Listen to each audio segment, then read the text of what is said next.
Hello and welcome to the Game Theory Podcast. I'm your host, Sam Vecini. We are presented by The Athletic. Today on the show, it's Adam Spinella. Coach Spins is in the building. He's on week 3 of his cold. How's it going, buddy? I know it's a tough time for you, but are you coming along at least? Yeah, we're hanging in, Sam. I sound as low and raspy as I have been for the last couple of weeks here, but we fight on. We keep battling. It's what we do. It's middle of October, a couple weeks until my basketball season starts. Shout out to all the Division III, Division II coaches and programs, players who started their season this past weekend. Like, it is hoop season. It's here. NBA is a couple days away. So, I mean, I'm as excited as anybody. I'm not letting this cold drag me down. No way. That's right. We are a couple of days away from the NBA season. We're a couple of days away from Spins having to figure out his life here in terms of coaching basketball and whether or not his voice will continue to allow him to do so. Yeah. It's great. We're all good here. So today, the docket on the show is that we're going to talk all of the Warriors machinations over the course of yesterday, the Andrew Wiggins extension, the Jordan Poole extension, what it all means for Draymond Green, what it all means for them moving forward, everything like that. Then we're going to talk about the Brandon Clarke extension, 4 years, $52 million. Seems like a reasonable number for the Memphis Grizzlies.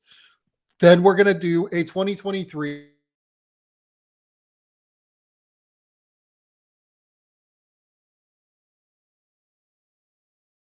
we're going to dive deep into the bigs. Did the screen go black for you there, Spins, for a second? That was a bit strange. A quick second there. Not sure whose internet that's on, but I'm with you now. We're talking bigs. We're talking Brandon Clarke. We're talking Warriors.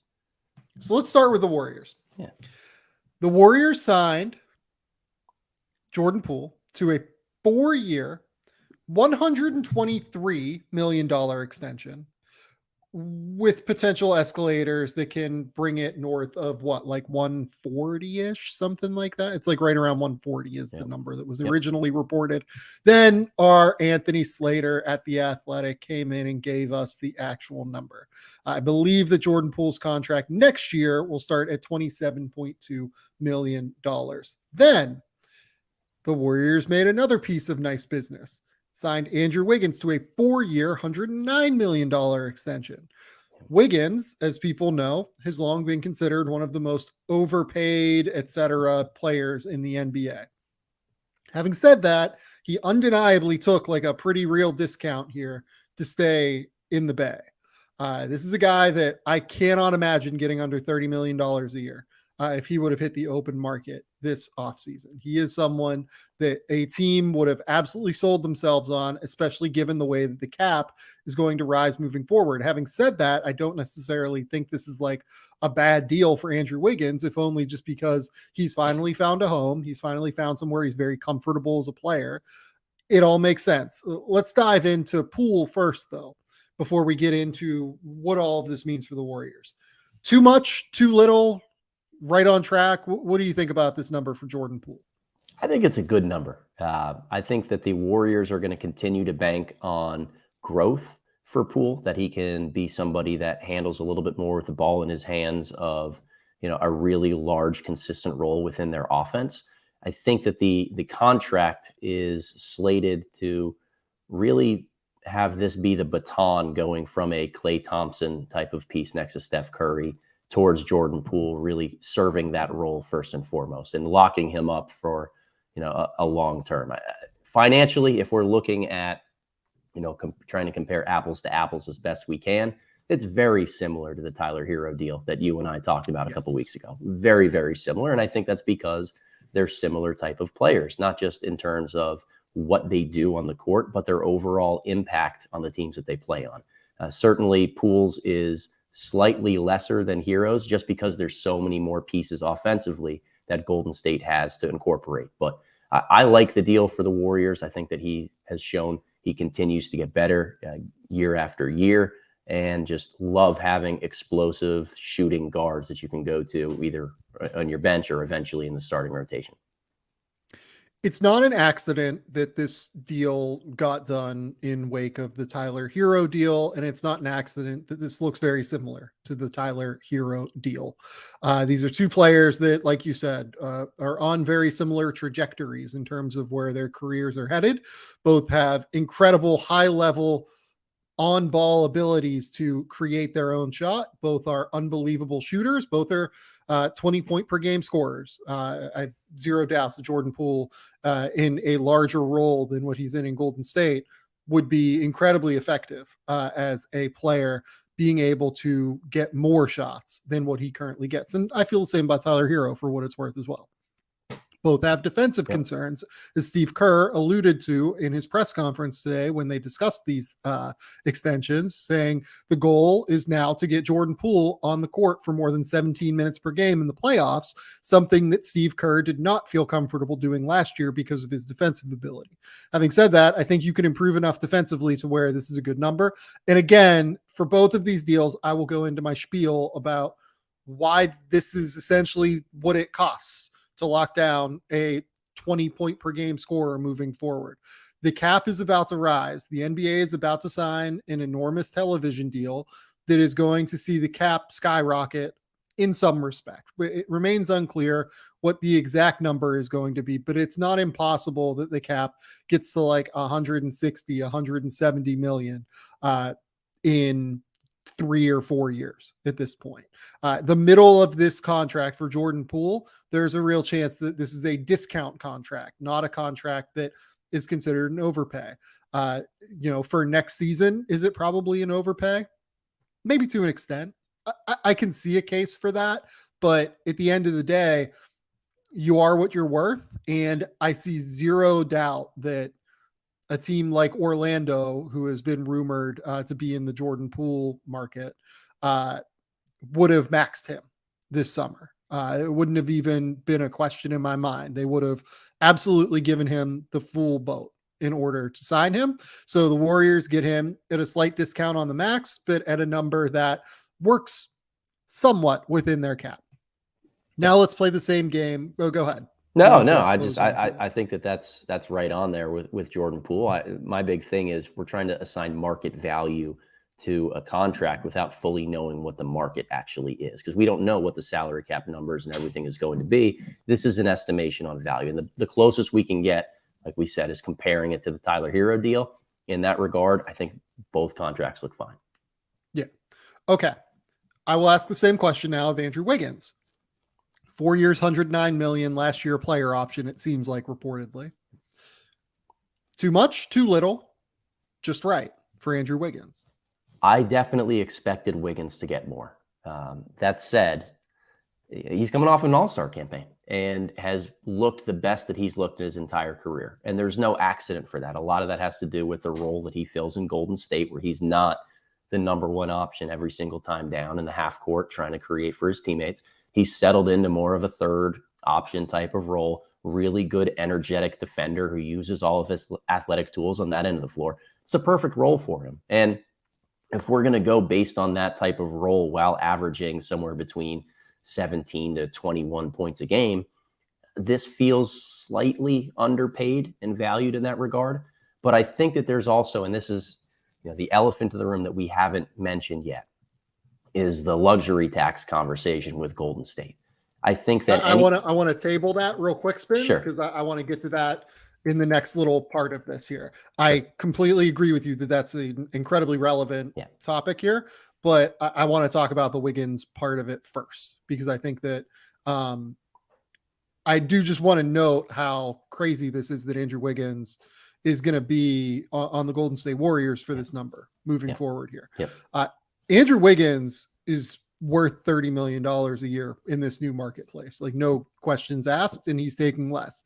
He was asked about it during the press conference that I alluded to earlier. He said, "You never know what the future holds. I'm happy here. We have a chance to do something special. I have no regrets signing this contract." And I think that that's an important part of this. He's finally found happiness after years of getting shit on, after years of, being questioned, after a guy that was referred to as Maple Jordan, basically, the next coming. Like, he was another of those guys in the long line since LeBron James that has been considered the next LeBron or the next Kobe, right? And he's not that, but he is a very good player. And he's someone that is between that like high-end starter, low-end all-star level. And that guy gets paid $30 million within the new paradigm of what the NBA salary marketplace is at this point. So for him to take 4 years, 109, which, you know, you can compare it to the RJ Barrett deal. You can compare it to a number of other deals on the marketplace that have recently been signed. It's a great contract. Andrew Wiggins is absolutely worth more than this, but it's important to note, like, Andrew Wiggins has the security already to be able to sign this, whereas like someone like Jordan Poole can't take a discount, right? Andrew Wiggins at the end of this season will have made $170 million in his career. Jordan Poole will have made something like 12 million, 10 million, something like that. Andrew Wiggins has the ability to take a discount here in order to be happy. And I think that that is what is really, really important to consider here. Not everyone's circumstance is the same. And I love that Andrew Wiggins is doing this. Like, I love that he's found happiness and this is where he's going to stay. You know, he averaged 17 points, 4 rebounds, 2 assists per game while shooting 47% from the field, 39% from 3 last season. Numbers that don't blow you off the page, but whenever you're considering the fact that he's the 4th option and then also is a very, very high level switchable defender now, yeah, he's awesome. This is a great deal for Golden State. It's a great deal. Yep. Great deal for them. And I think a really good one for Wiggins too. We're going to look at this from a financial perspective and say, you know what, he might not be getting as much as he could at other places. Therefore, is it a bad deal? But you heard his tenor in the press conference today. This is a guy who is really thriving within their system there in Golden State and understands this is the best place for him to continue to play a game that maximizes who he can be on an NBA floor. So I think that there might be some amount of, I don't want to call it a hometown discount, but he's willing to take a little bit less to make sure that the team around him remains competitive in the future as this luxury tax situation happens, as there's a next growth of the cap here. And that's a good thing for Wiggins because he needs to be surrounded by other good players. Okay. So now let's get to the thing that you wanted to bring up, the luxury tax. So Joe Lacob has been like fairly clear that he doesn't really want to get above the $400 million number in terms of total salary plus luxury tax number. That is just crazy to me. I mean, this team just absolutely prints money in a very real way that many teams don't. Essentially, Joe Lacob has said like they don't want to increase the number above like $190 million, essentially.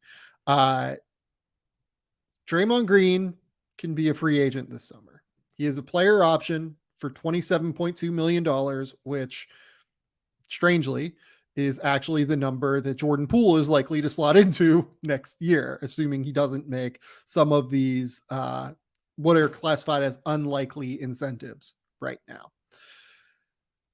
I just, Bob Myers spoke today. He said that these are decisions we have to make after the season. We're not worried about it right now. We'll figure it out afterward. And he's right. The Warriors are set for what their luxury tax bill is going to be this year. They're not set for the luxury tax bill until the end of next year. They have a lot of time to be able to figure this out. They basically have like 18 months to be able to figure out next year's luxury tax. I think it's smart to just lock down Jordan Poole and Andrew Wiggins and figure this out later. But there is some sort of toll coming here, and you do wonder what this means moving forward for the Warriors. So I will give you the floor. You wanted to bring up the tax earlier. I mean, where are we at with what we think this means for where they go in their next steps? Well, you got to wonder what it means first and foremost for Draymond Green. That's really the big elephant in the room right here, because we talked about Jordan Poole slotting into that spot. Does a long-term kind of cash in for Draymond Green, if he tries to get that and stay in Golden State, happen?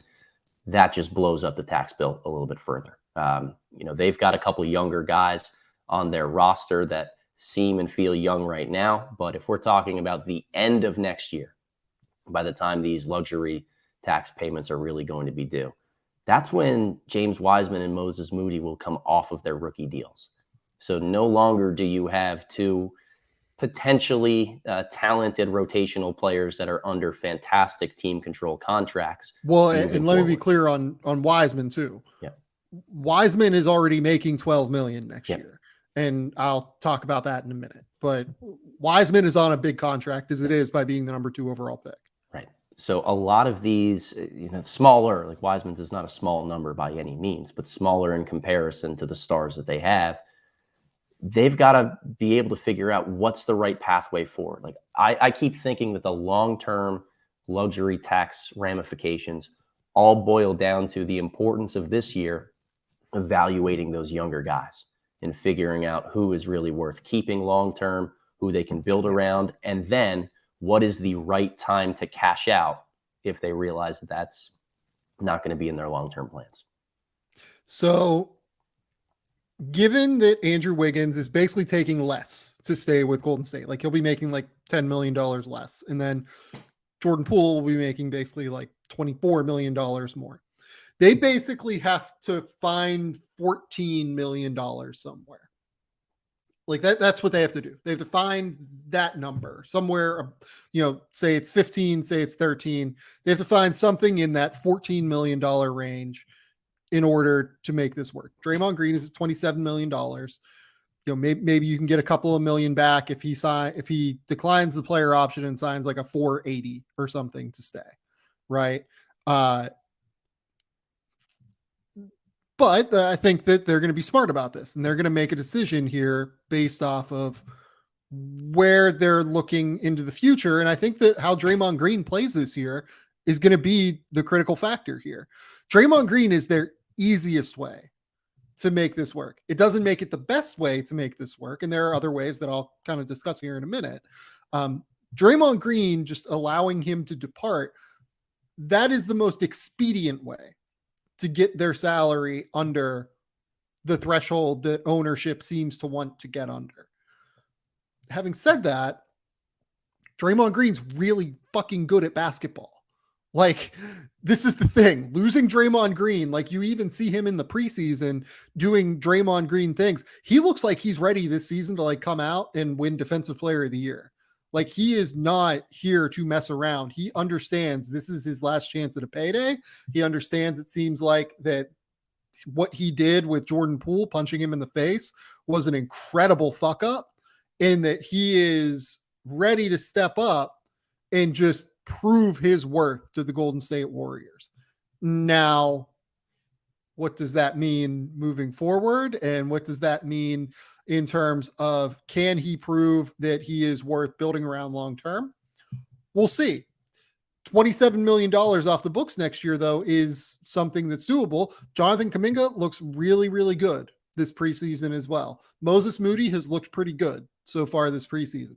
James Wiseman looks like he's ready to step in and play a role at the very least. I'm not totally sure if that's 20 minutes off the bench, if he looks like a legitimate starter. We'll see, right? I don't think we have a great indication there yet. But there are other ways to get under this number than losing Draymond Green. Where are you kind of settling in on this as we kind of move into this part of the conversation where the Warriors are going to be paying an exorbitant number of like tax dollars into perpetuity, it seems like, and have an ability to either expediently get off this with Draymond Green or to try and keep Draymond and kind of maneuver around it a little bit?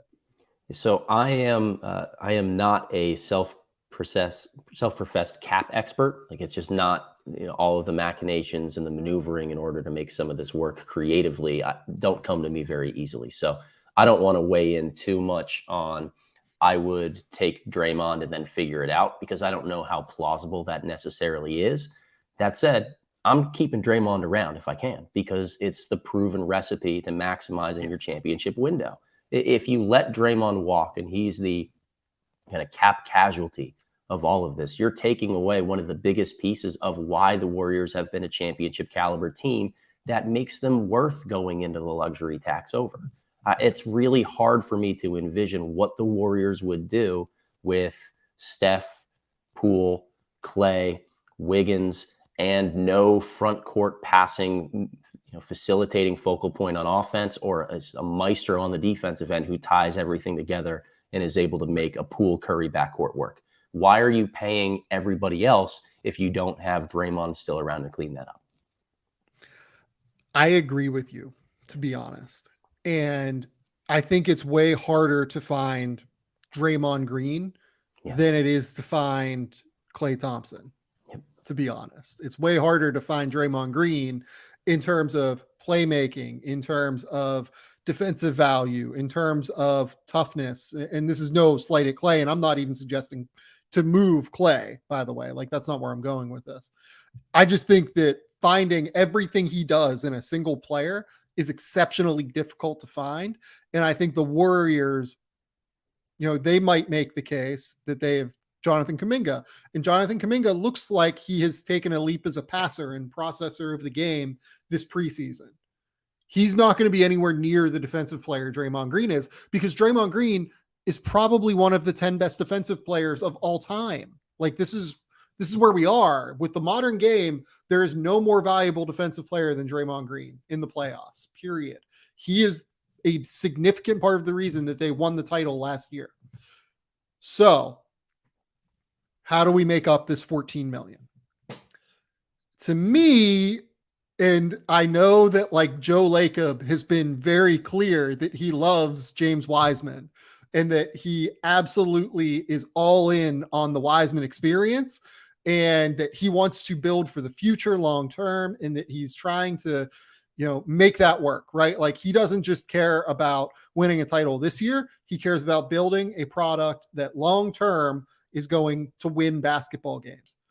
I will find it hard to believe that James Wiseman is going to be worth $12 million next season to this specific Golden State Warriors team. Maybe you can sell yourself on him being long-term. Maybe you can sell yourself on him being like an all-star into the future. If you think that, then you keep James Wiseman and you let go of Draymond Green. I'm not quite there on Wiseman personally. And while Joe Lacob very clearly has like a very different opinion of James Wiseman than I do, Joe Lacob has also been very clear about the money here.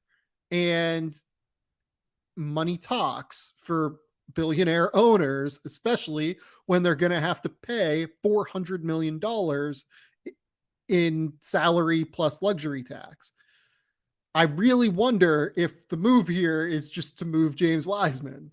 And I've kind of been talking about this for a while now, and I know the Warriors fans don't like when I do it, but if the question is moving James Wiseman or moving Draymond Green, and like you can get close in terms of the salary that you need to get rid of by moving Wiseman.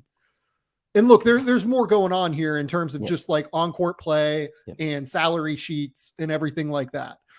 If Draymond Green can't reintegrate himself to the roster long-term because he punched Jordan Poole in the face, and Jordan Poole is like, fuck this guy, like I want him out of here in 6 months or whatever, because it hasn't worked out, then that's a problem. And, I would imagine that the Golden State Warriors probably would let Draymond Green go at that point. There's not any indication of that yet, but if that was to happen, I think that they would probably pick Jordan Poole, and I think they'd probably pick Andrew Wiggins over Draymond Green.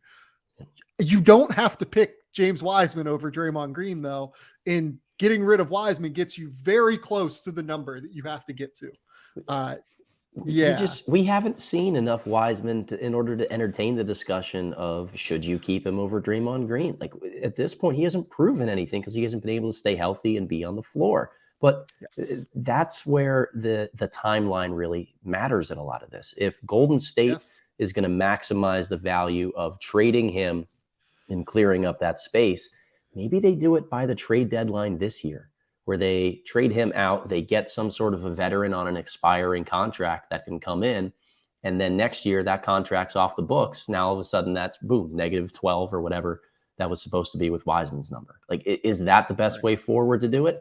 I don't know, but that all brings it full circle to how important it is for Wiseman and these other younger guys to really show what they're worth this year, so that the front office can have a game plan moving forward.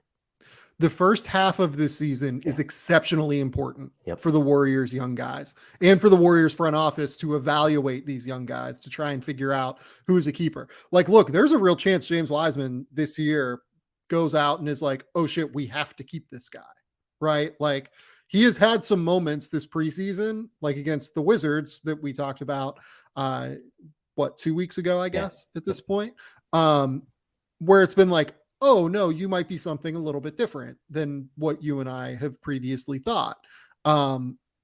If he's that, then you keep him.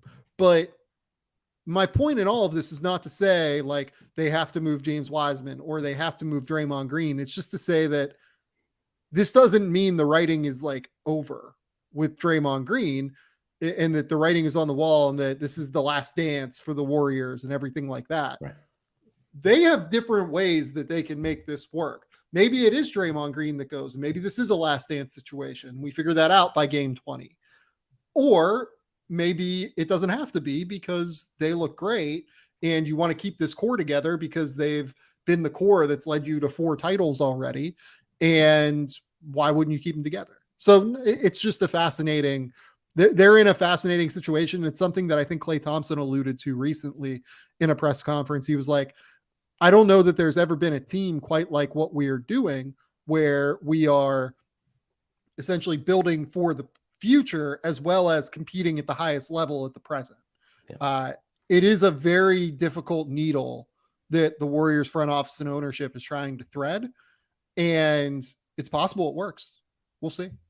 Yeah. Last thing I'll say on Wiseman, I was a really big fan of him pre-draft, but he played 4 or 5 games at Memphis. He basically made a leap going from high school to the NBA, where he's played a handful of games. It seems like I know he's played closer to half of a season's worth, but man, it just seems like we haven't been able to see what he can grow into, and that's particularly challenging at the big man position when reps are incredibly important on the defensive end of the floor. So this is crucial time for Wiseman, and he's got to show that he's matured and learned a lot from the sidelines over the last couple of years, which is really hard for young bigs to do. Yeah. Let's move to the Brandon Clarke of it all. Sure. Brandon Clarke signs a 4-year, $52 million extension. Seems like a reasonable deal to me across the board, right? Like, Brandon Clarke is a valuable player. He is now going to be starting, it seems like, for the Memphis Grizzlies while Jaren Jackson is out. He's been productive in the minutes he's played. He is a switchable defender who can do a lot of different things, although I don't think he's quite been as good defensively as some people like myself, Cole Zwicker, when he was on the show, kind of thought he would be. I thought he would be just like utterly elite defensively, and he's just like good on that end. But he is very effective offensively, has the funky floater game, has real rim running ability. There's a lot to like about Brandon Clarke, and this deal just kind of makes sense. 4 years, 52 million. This is what the going rate is for guys like this, it feels like. Yep, very much so. And again, another one of those deals where we're going to look back in 2, maybe 3 years once that cap takes another rise and say, man, that's a real bargain for a high-end role player like him. So I have no problem with Memphis starting to lock up that core. I know we're talking a lot from the team perspective here, Sam. So the one thing moving forward is Memphis has a ton of these younger guys that are going to be coming due for their own payday in the next year, 2 years, 3 years. So wondering how much money they're going to be able to set aside and save for every single one of them is always going to be something that they have to budget well in advance. But I don't think that this is a domino that's going to prevent something else from falling down the line. It's not large enough of a deal financially. And quite frankly, it's good value at a position that they need. The last thing that the Grizzlies are going to want is for Jaren Jackson to be out for the start of the year, Brandon Clarke to blow up, and now all of a sudden that paycheck he's due in July is going to be a hell of a lot larger. So I think the timing was right on Memphis's part to lock this in now. What have you thought of Brandon Clarke's development thus far in his career? So I wasn't as big of a fan as guys like you and Cole were coming out of the draft. I had some severe. By the way, I had him like late lottery. Cole had him like top 5 or 6 in that class. Yeah, and I remember correctly. I think I had him in the mid 20s. I want to say mid to late 20s. So I was a little bit lower than that even.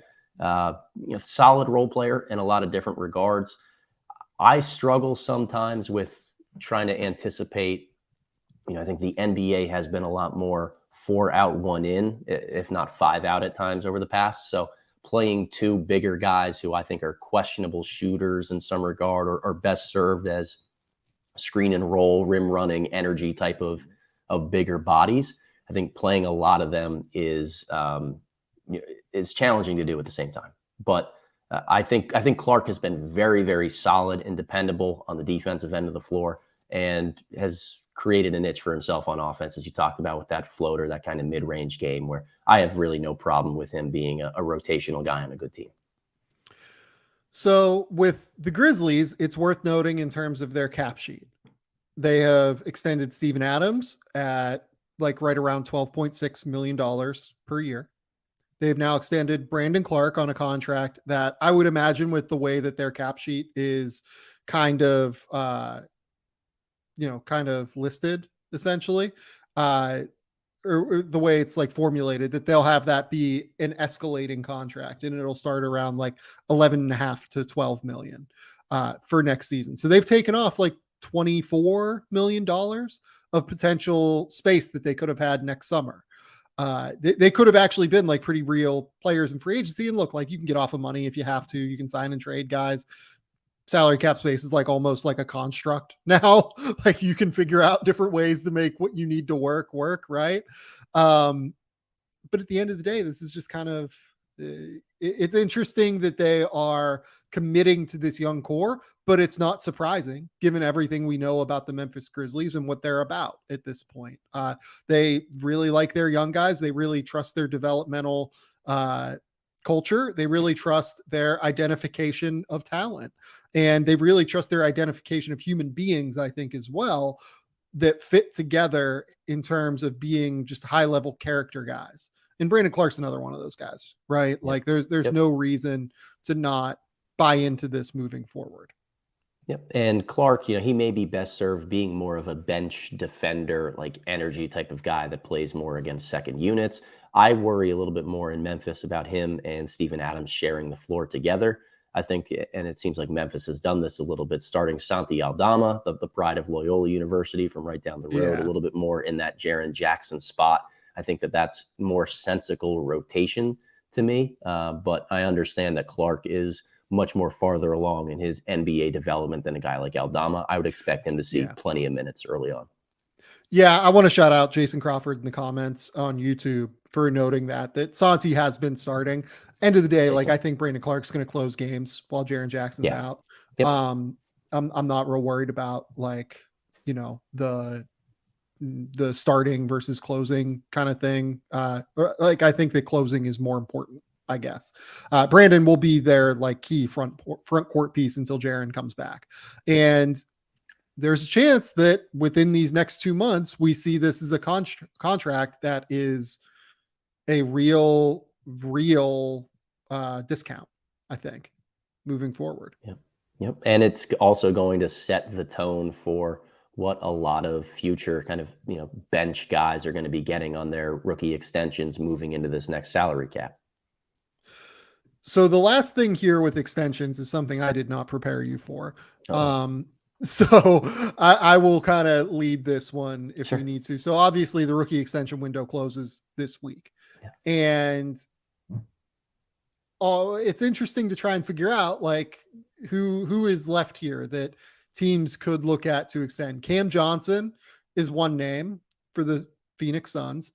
Honestly, I think I would be surprised if Cam Johnson extended, if only because it's hard for me to imagine that the Suns are going to lock in to this much money with this core, given some of the questions that they have long-term, it seems like right now, with the way that they've played this preseason. And on top of it,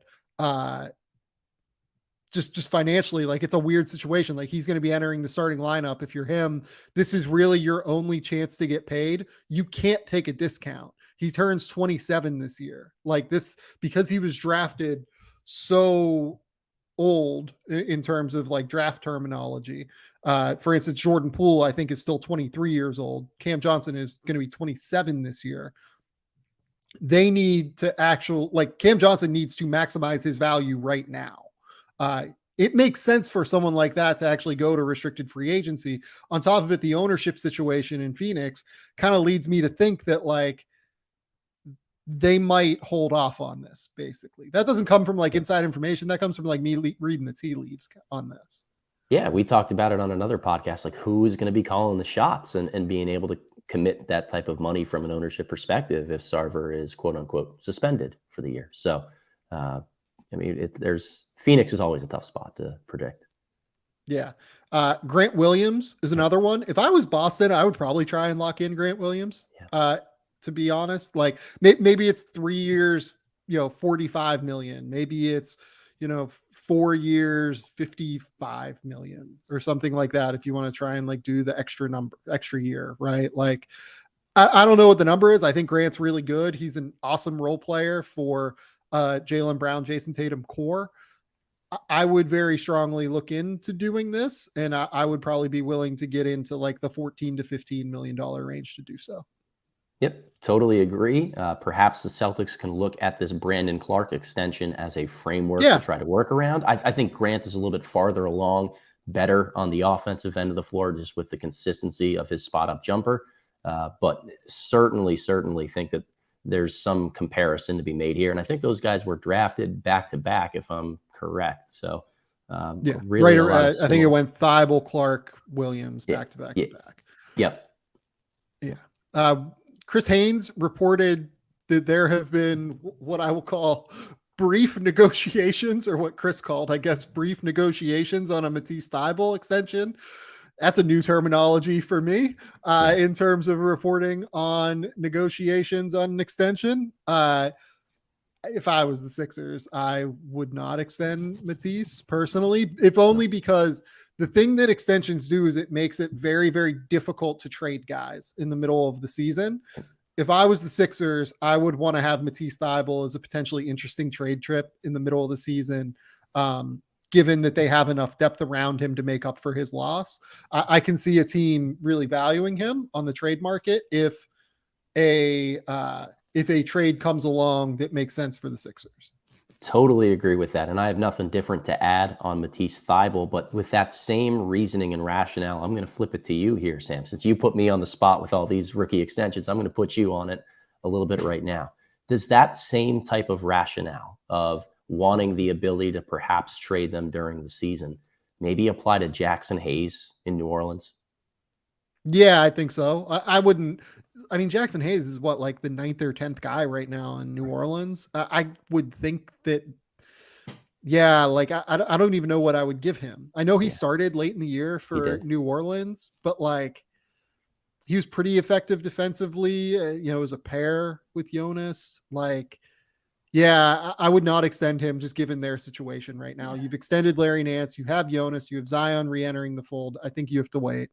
The most interesting name to me is DeAndre Hunter, because from what we've seen of DeAndre Hunter on the court, he has been very, very good. He has been very, very, very good in the minutes where he has been healthy. He's been a pretty effective defender. He's been a pretty effective shot creator from the mid-range. He is the kind of 3-and-D wing that can kind of create his own shot occasionally, that is perfect with Trae Young and makes a lot of sense with DeJounte Murray. These guys are very hard to find, but how much do you trust them to stay healthy? Like, I don't even know what the number is the problem. Like, OG Anunoby signed a 4-year, $72 million extension.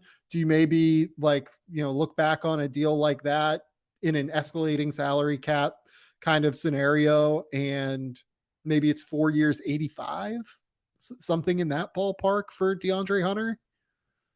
I have no idea what to make of the DeAndre Hunter kind of situation. And a lot of it comes down to the changing pieces in Atlanta too, right? Like, is there going to have to be a stylistic shift in the way that they play now that they have DeJounte Murray in town that makes Hunter's role, his long-term kind of trajectory next to Trae Young a little bit different? And until you know the answer to that question, you don't want to overpay if you're the Hawks, because that would be really a tough situation to find yourself in for somebody who has already a little bit of an injury history playing in the league. Yeah. No, I agree. That's the hard one that Yeah. like I just can't figure out. Charlotte has a decision to make with PJ Washington. I just don't know. Like I don't know what Charlotte is doing right now and what their thought process is on anything. So maybe not. I'm trying to think if there's anyone else that like really, really stands out. I guess theoretically, Kevin Porter is another one. Like Kevin Porter's counting numbers are going to be great this year. There's just obviously committing to Kevin Porter long term and giving him a big salary after some of the off court things we've seen Kevin Porter get involved in. That feels like a difficult sell to me personally, but maybe like it, you could sell me that Houston sees him as a long term piece here potentially. I don't know. Again, though, like I think that you have to consider what fits best around Jalen Green long term.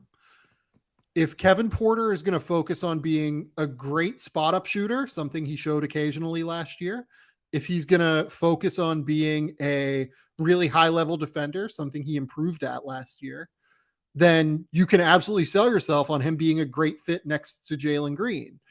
If he's going to keep making somewhat poor decisions, turn the ball over a little bit too much, take too many shots, and like dominate the ball from time to time, it's not a great fit next to Jalen Green. I think that there are a number of difficult things to consider with a Kevin Porter extension. You could absolutely sell me that he's the guy to play next to Jalen Green long term, but I don't think I'm as sold on that because I think I might want a lower usage kind of player there. But like Kevin Porter has the potential to be that lower usage player if he's willing to focus in on the right things. It's a very complicated situation that I think I would want one more year of evidence on, basically, I think is where I'm at on it. Like I would hold off on extending him if only because I would just want to see one more year of Kevin Porter doing the right things, staying out of trouble off the court, and being a good fit next to Jalen Green that makes sense to get the most out of Jalen Green long term. Totally agree. And I think that if you're Kevin Porter, you might want another year to just run up those counting stats to show that you can be an efficient, high volume creator and chase the bag a little bit more next summer when perhaps that TV contract money comes in and is even greater than we think it's going to be right now. So if I'm Porter, I'm not signing anything. It's so interesting, isn't it? Because like what gets Kevin Porter paid in Houston is probably different than what gets Kevin Porter paid on the open market. Yeah. That's just the most that's the most complicated one to me. Even beyond like the DeAndre Hunter one is just like, do you trust this guy to stay healthy or not? Yes or no. With Porter, like you can absolutely sell yourself on the talent. Like he's an incredibly gifted player. And we've seen flashes of him being good at the things he needs to be good at too, for it to make sense. It's just that, all of the other situations he's put himself in make it difficult for you to trust him. So I hope Kevin Porter like plays well this year, I guess is what I would say. I'm fat. Like if I was Houston, I'd be trying to get Kevin Porter at like a significant discount. Like I'd be trying to offer him like 444 or something like that. And if he takes it, great. If not, which I wouldn't expect him to, I would just kind of be like, okay, I'm good. Let's see what this looks like this year. Yeah. Don't take it, Kevin. Don't take it. I don't think he should take 444. I think he should wait and see what's there on the open market. But then again, if you're Kevin Porter and you just got traded for a fake second round pick because like of off court concerns by the Cleveland Cavaliers, do you see guaranteed $40+ million and go, this is good? I don't know. I don't think I would advise Kevin Porter to take that deal by any stretch of the imagination. His talent level says he should be worth more than that. And I think if he has a good year, he will get more than that. But if I was Houston, that's what I would be offering, trying to get a discount. And that's what I would be looking at. Okay, let's take a quick commercial break. And then we will dive into Bigs 2023 NBA Draft Bigs.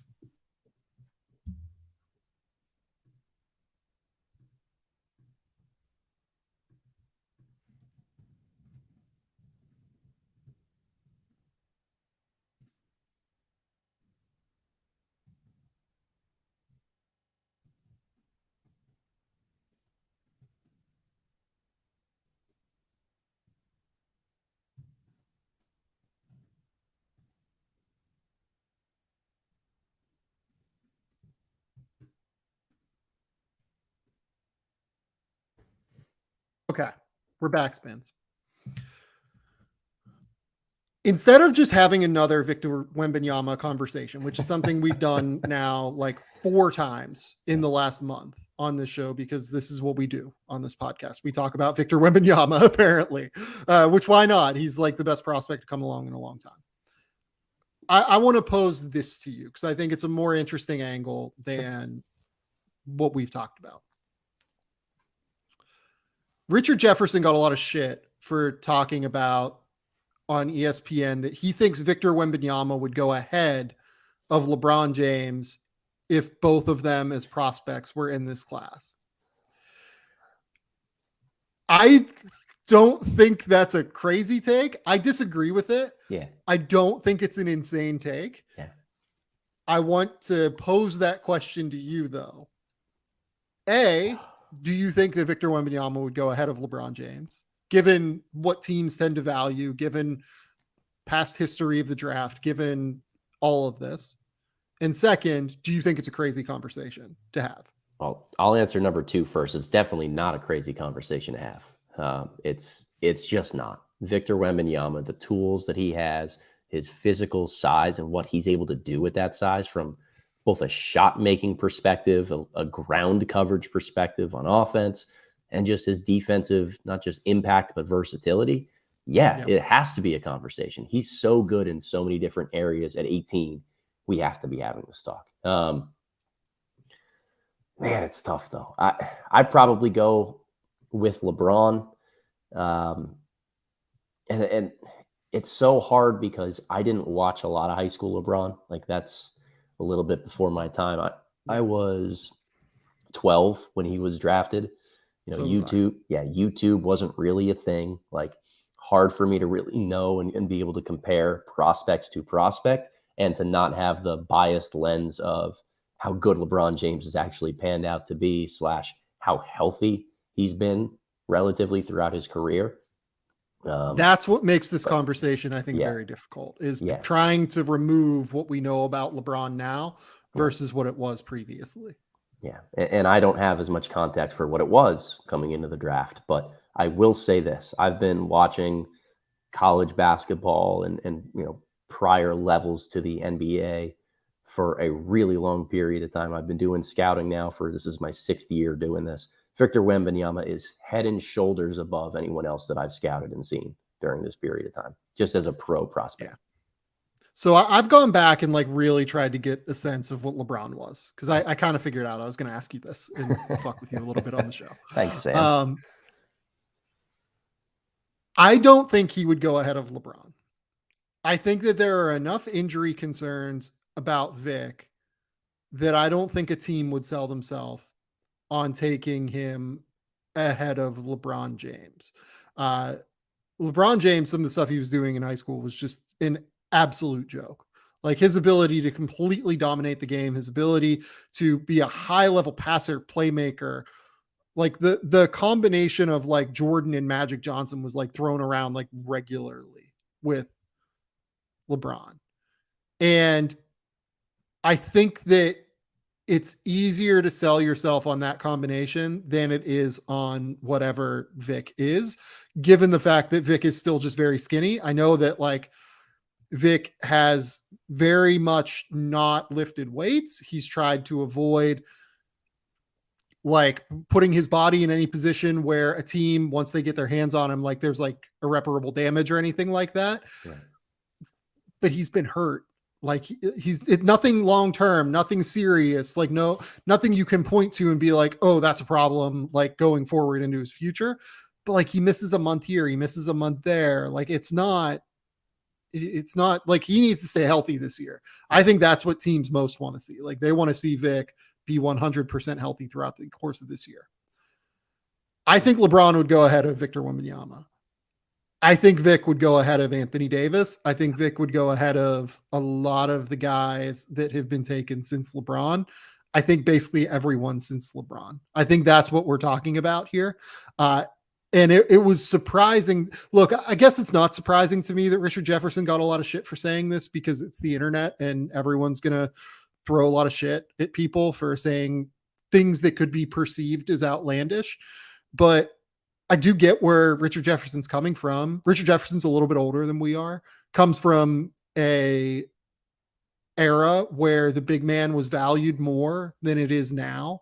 Um, throughout the course of history, bigs have gone number one ahead of guards, right? Like Akeem Olajuwon over Michael Jordan. You just kind of look down the line. Like it's been a consistent part of the NBA draft that guys who are 7 foot tall tend to go ahead of guys that are 6'6", because it's harder to find guys that are 7 foot tall theoretically. But as we've moved into the modern era of basketball, where positional scarcity and finding two-way wings is the most valuable thing you can find on the court, it's different now than it was then. And I think that if this was 2005 or even like 2000 or something,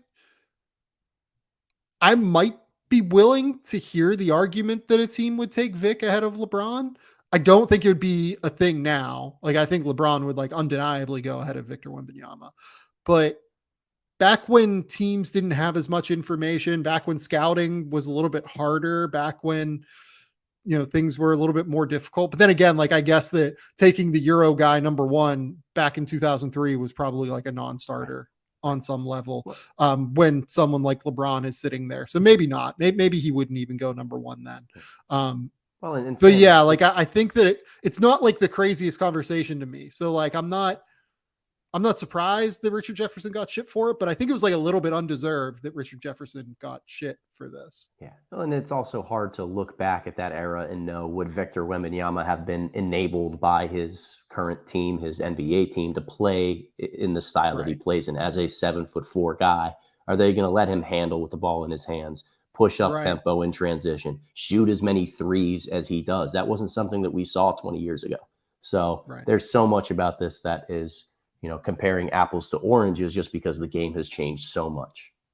Well, like one of the things I've done as well is like gone back to try and watch Kareem, like at UCLA, trying to find like as many clips as I can, trying to find like as many little like things as I can. Ralph Sampson, Arvydas Sabonis, all of the great like young players throughout history. Over the course of the last like 3 weeks, I've tried to watch as much as I can in order to contextualize what Victor Wembanyama is and what he's not. I would be so fascinated to know what Kareem Abdul-Jabbar would have looked like in the modern era. It's a joke. Like anything that's available online, and like there's not like a crazy amount of like UCLA clips that are available online of Kareem, but anything that's available, it's like, oh my God, this is not human. In the same way that we're talking about Vic being like not human. He just completely changed like the geometry and trajectory of the game. They banned dunking for a decade in college basketball because Kareem was so good. Like, think about that. That's how good this guy was. That they couldn't allow him to dunk anymore because otherwise it would be too hard to stop him and there would be no competitiveness within the sport. Yeah, that's something. Just think about that. That's crazy. That's how good Kareem Abdul-Jabbar, aka Lou Alcindor at the time, was. He was so good they banned dunking. Well, now I'm trying to think about what the equivalent would be for somebody in today's game, like for Victor Wembanyama. What would you ban? Like rebound and run ability? Would you just ban blocking? Yeah, shots? you have to outlet the ball before you get to half court or something like that as a rebounder. Or like if you're above 7 foot tall, you couldn't shoot threes, like something like that, right? Like it's ridiculous. That's how good Kareem was though, and it's like trying to contextualize Vic, it's like within that like ballpark to me. But to get back to the original point, like I often wonder, like Kareem very clearly had great touch, right? Like I wonder if he would have been able to step back and shoot threes. I don't know. Yeah, we'll never know. Like I feel like he might have. Like Ralph Sampson, for instance, I think Ralph Sampson definitely could have. Yeah. Because like part of his game was taking like 18 footers, 20 footers, something like that. He'd maybe take like one a game, it felt like, from what I've seen. And I've seen more of Ralph Sampson than I have of Kareem, because I've been able to go back. Like there's just more out there of Ralph Sampson, just because more of his games, it seems, were like televised in a real substantial way, being, in the late 70s, early 80s, as opposed to Kareem, who was in the late 60s. Yeah, no, it's fascinating. That's how good Vic is, though. He's in that conversation with LeBron. He's more in the conversation with LeBron and like Anthony Davis than he is like the Andrew Wiggins, et cetera, guys that were the next LeBron previously. Yep, no doubt about it.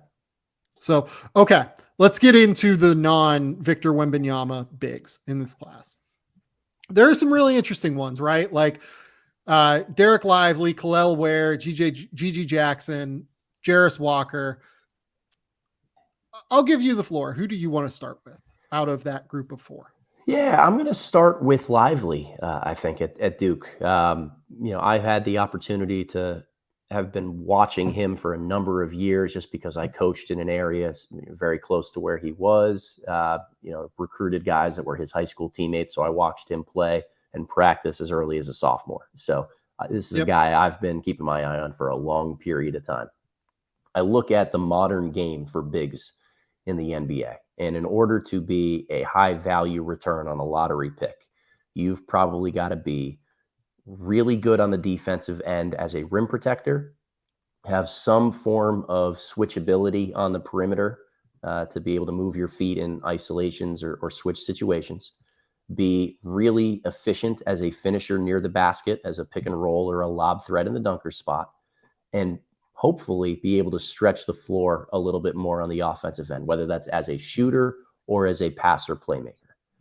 I think that I've seen snippets of Lively's game where he shows the ability to check all four of those boxes.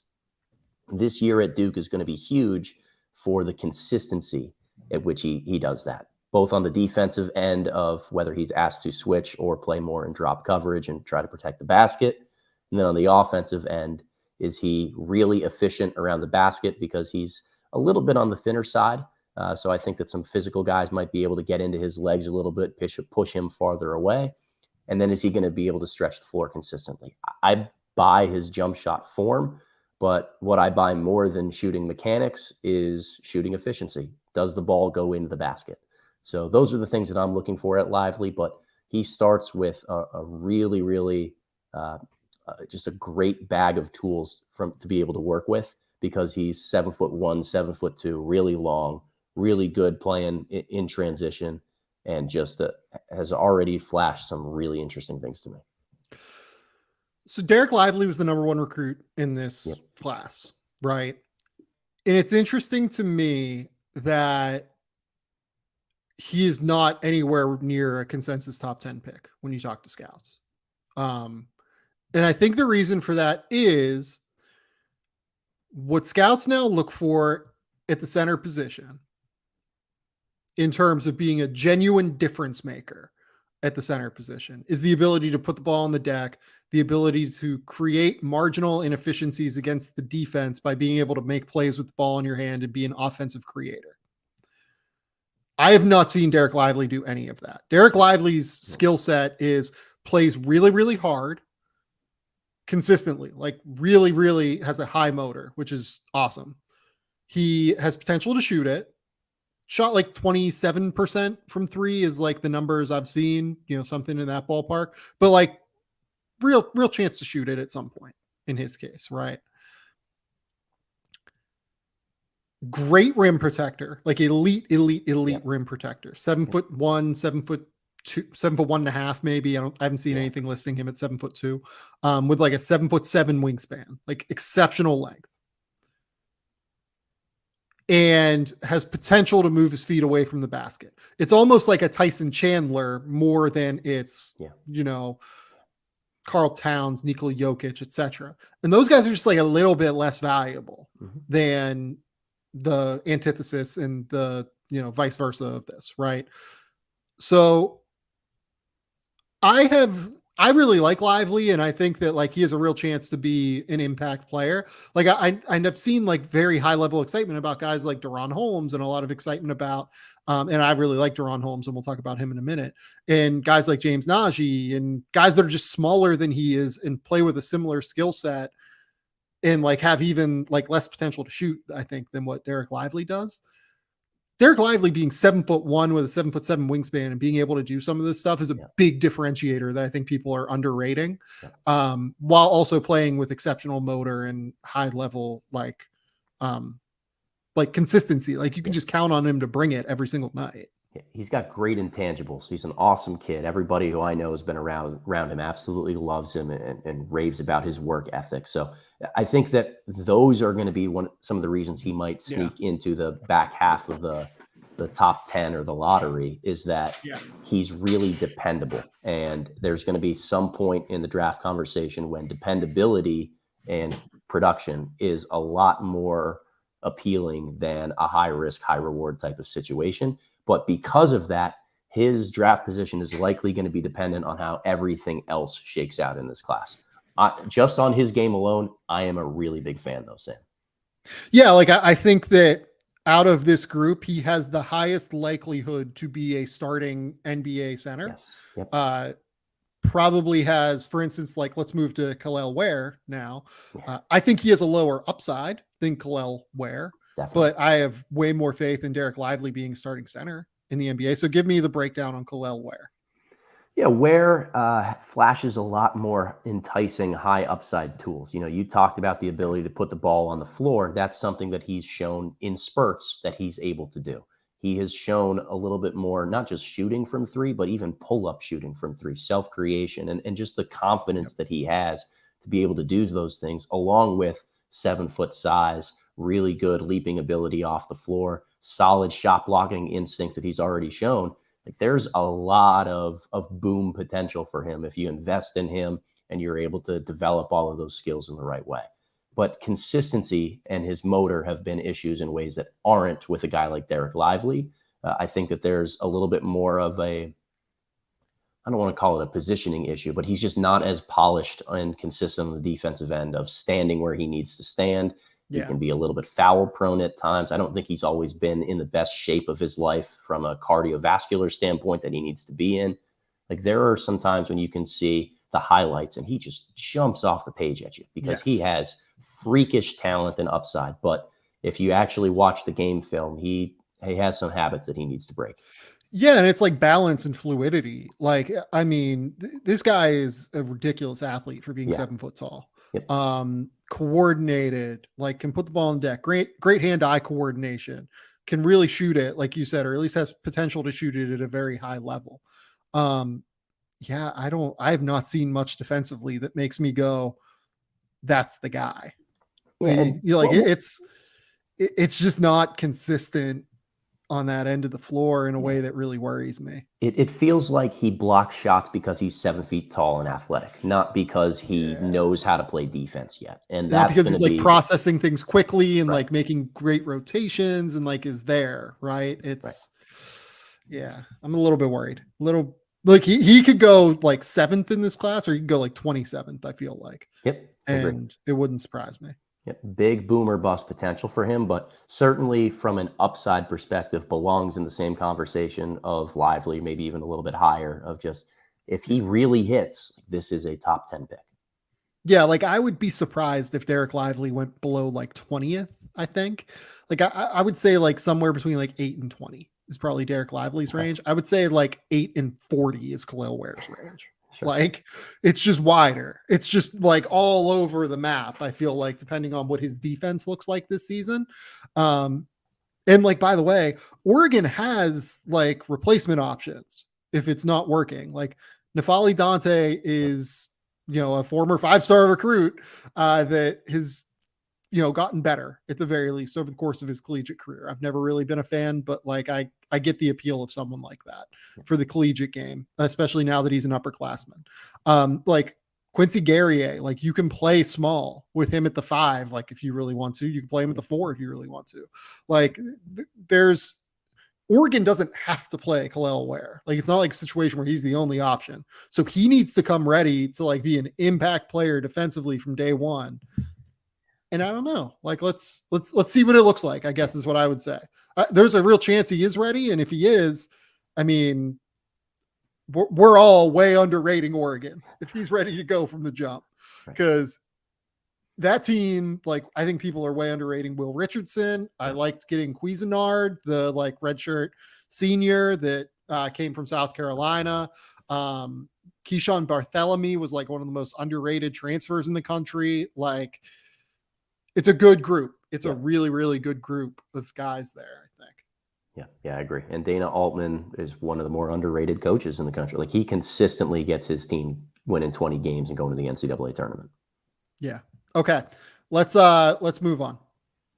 Next up is Gigi Jackson, one of the most interesting prospects in this class by far. 6'9", pretty strong for being an 18-year-old. A real athlete, great transition player. I really like his defensive instincts for the most part, more than like the offensive skill level right now.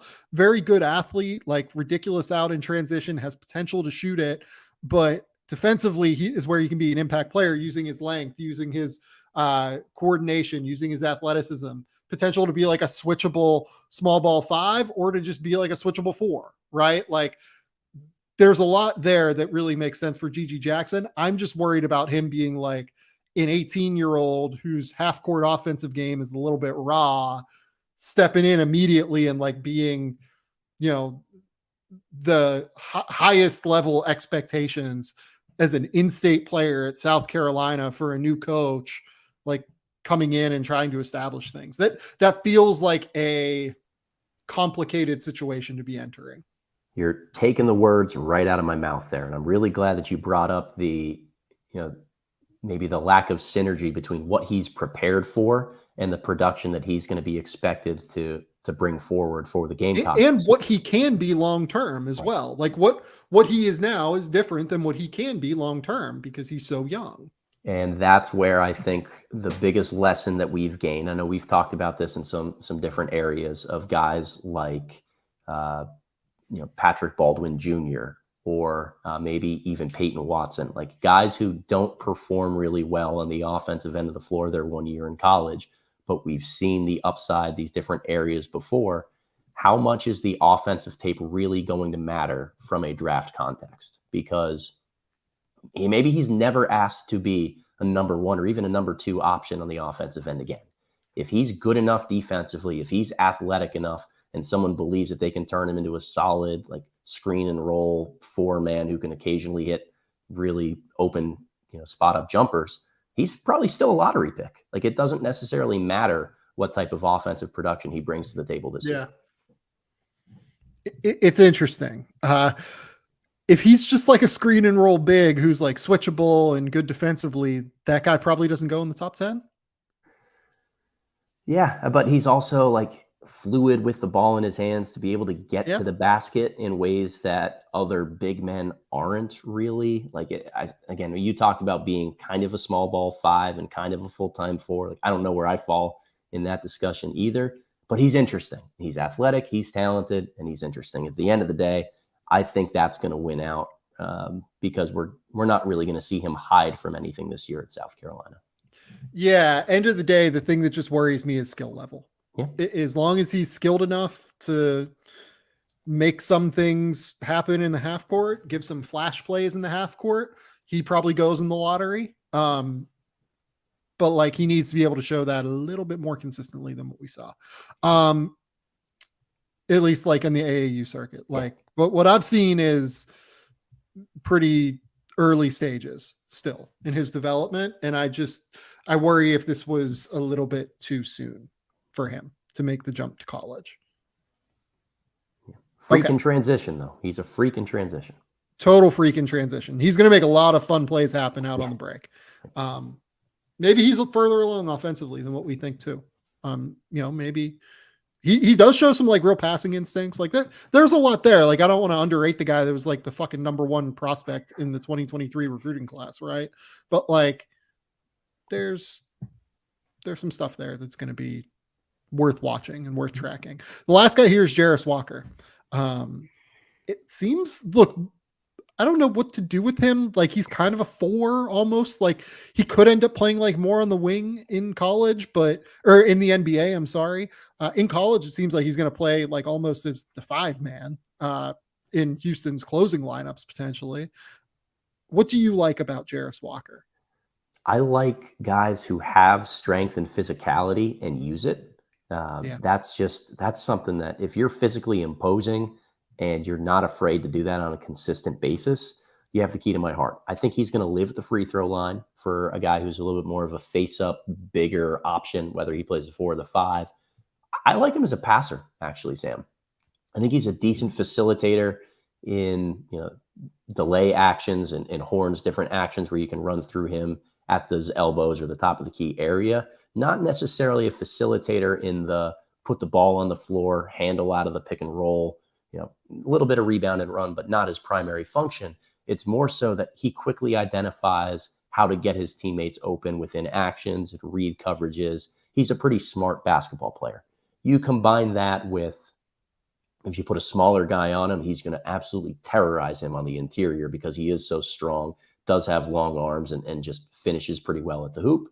And he has a decent enough first step to blow past some stiffer 5s that might be guarding him on the perimeter. So I like him as a mismatch option.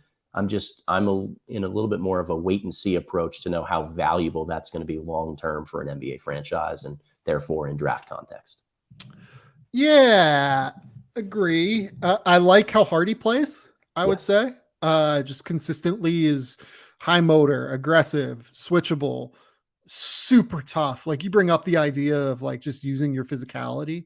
Like, he's a perfect fit with Houston. Couldn't be a better fit with Houston. You're going to be able to play him at the 4, going to be able to play him at the 5. Like, he's going to be a big part of why that team is just going to suck to play this year.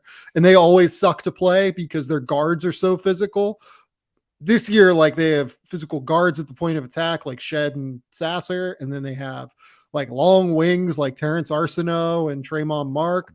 And then they've got like this dude in Jarris Walker that is going to be able to switch. He's physical. Like, you're going to play different pick and roll coverages with. It's just going to be so fucking hard to play them. I think that's why I have them at number 1 in the country entering the season for me. They're just going to be so hard to play every single night.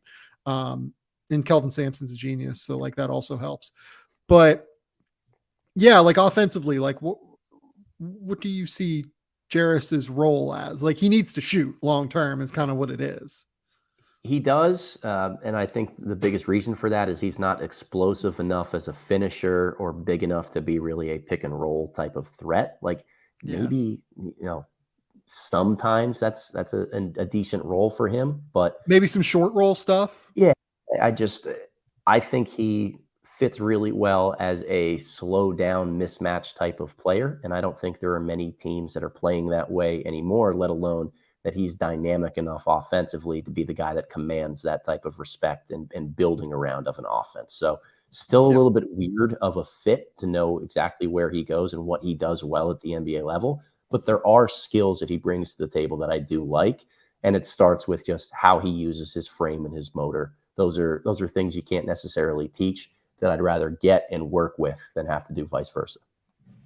Our next group here: Adem Bona, James Nagy, Baba Miller, Kyle Filipowski, Yohan Traore. Where do you want to start with this group? Let's start with Nagy. I know we had talked a little bit about, Lively earlier being this traditional screen and roll type of big, and how high does that necessarily go for you in draft terms. I think Nagy is a true 5-man. Shows some really good instincts playing internationally for the Barcelona program of being a decent rim protector, moving his feet a little bit laterally in space. Really a screen and roll big on the offensive end of the floor, that everything for him has to be gift wrapped layups and dunks at the basket. Don't see a ton of ability for him to put the ball on the floor, let alone create out of the short roll. I think that there's just a ceiling on those guys when it comes to where their draft stock can go, that he's a little bit more of a, late first, early second round type of guy. But I've also seen a lot of times where international big men, like you get burned if you jump in on their tape when they're 17, 18 years old, Right. expect this major trajectory that's going to happen, and it never really comes. So it's just a big year for Najee. I like what we've seen thus far, but it's really hard to commit to him being a lock to be a first round guy. Yeah, I actually just don't see him as a first round guy right Really? now. Yeah, it's just very limited in Yep. terms of what his offensive ability is. And look, you've probably watched more of him than I have, but what I've seen, I can't really get a handle on how good he is away from the basket in terms of defensive ability. He seems to move pretty well, but like he's moving pretty well against European guards as opposed to Sure. like, like when you watch Ishmael Kamagate last year, for instance, right? Like he was twitchier and like you could see like his like reactivity when he was like out there with guards. Like he had no idea how to move his feet. Like he had Yeah. no real like footwork at all. No real like polish, I guess, with his feet. But you could see that like there was more twitchiness in terms of his footwork. With Najee, I can't get a handle on if his feet are like just a touch too slow or if they're going to be okay right now. And if they're not, like if it's like a Khalifa Jop situation where like his feet are just like not good enough and he's just purely a rim running big, then he's like definitely a second round pick. Yes. Yeah. Um I think he's a little bit more mobile than Jop was. I think that he is a little bit better in terms of like leaping ability than Jop was, a little bit more athletic in general. But the limitations for a guy that is frankly listed at like 6'10", and has like exceptional length, but like it's hard to be 6'10" and be that guy in the NBA. It just kind of is now. Yeah, yeah, it very much is. I mean, this is, I think, part of the reason why I wanted to start with what I think of as a more traditional screen and roll, rim protecting type of big, is to frame the rest of this conversation around how the game and the expectations for that five position in the NBA are really changing. And you have to Well, be able to do more on the offensive or the defensive end, if not both. Well, and let's talk about a Dembona now, because this is a guy that I've gotten a lot of really positive feedback coming out of UCLA regarding. Um, I haven't seen enough of him yet to like really have a feel. So this is going to be all you. Uh, Him and JJ Starling are probably my two like real blind spots entering this season in like the college basketball space. Okay. So tell me about him. Well, Bona was a blind spot for me, but I knew this podcast was coming up. So I sat down and watched a little bit more about 4 or 5 games worth of international competition for him. I think playing in the U20s over there in Europe. Liked what I saw from a motor and engagement and energy standpoint. He is a little bit undersized to be a five, but he plays with such strength and length that he more than makes up for it. I like Mhm. his rebound and run ability. I think he is a little bit creative with the ball in his hands. Like he's shown some ability to drive past other big men, to hit spin moves on guys and look really fluid and coordinated when he puts the ball on the deck. Again, we're talking about international competition where he's playing for Turkey. How does this translate against really athletic, really skilled bigs that he's going to have to go against night after night? That's what I want to be looking for. I don't know. There are two questions that I have. First is on his ability to play on the perimeter as more than just hey, I can blow past my man and get to the rim and finish type of big. The Yep. second is his defensive engagement. He is going to be a little bit undersized to be a five, and I don't know if he has the quickness to play as a full-time four at the next level. So he's got to be really pristine with some of his placement, his movement abilities, the coverage that he's involved in. I just noticed a lot of times where his effort, his in tune nature wasn't always there, standing up a little bit off ball, not always in the right position that he is, caught off guard by a couple of step up ball screens. Like those are things he definitely has to fix to prove to be a one and done prospect. But there are a lot of tools to work there. There's no doubt about that. Let's move to another, I guess you would call him more traditional big, Yohan Traore, going to Auburn. He is from what I've seen, more of almost like a post big as opposed to a like real like rim runner or like the way that he'll be played in the NBA. Like a lot of what I've seen is like mid post, like post up attacks, using like touch off the glass and not like a crazy explosive leaper or anything like that. Like it's more ready physically to play college basketball from the jump, high level rebounding instincts. What does he develop in terms of like an NBA style skill set? See, I've seen a lot of stuff around him being much more. He defaults to jump shots more than he does trying to use physicality or try to get to the rim. Yeah. Particularly on his post ups, he's looking for 1 foot step backs or turn and face jump shots over the top of somebody. He's shown Yeah. in Auburn's trips over playing overseas this summer that he has the confidence to be able to step in and shoot trailer threes or stretch the floor from 18 feet, maybe Yeah. even a little bit as a catch and shoot type of guy. I think offensively, as a result, his role is going to be a little bit more as that of a 4 on the offensive end of the floor. Defensively, I think he almost has to guard 5s at the next level, just with his size and his strength. So maybe there's a way to show that he meshes all of that this year at Auburn, playing next to a big man like Broome. I don't know yet, but definitely have heard a lot of good things about his game from people who have been around him, and definitely know that I'm intrigued as soon as you find somebody of his size that is comfortable and confident shooting the way that he is.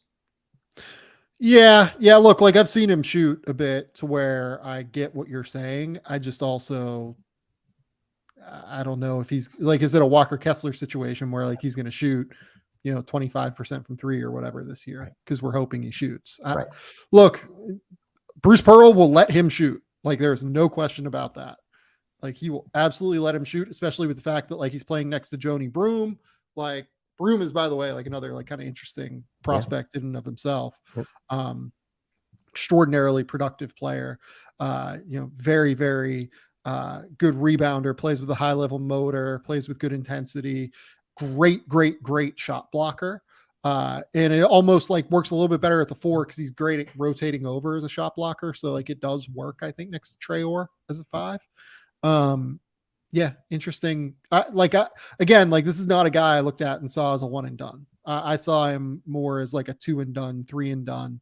Like there would have been like a killer Kansas big, or like would have been like a killer, a killer at like a school that utilizes bigs. But then again, like if he's trying to get to the NBA, he couldn't have made a better choice than Auburn, because Auburn will absolutely like utilize him in the way that he has to be utilized. So yeah, no doubt. Let's go to Kyle Filipowski, who I think there's like a reasonable chance he leads Duke in scoring this year. Ooh. I think that's my take. Over Whitehead, huh?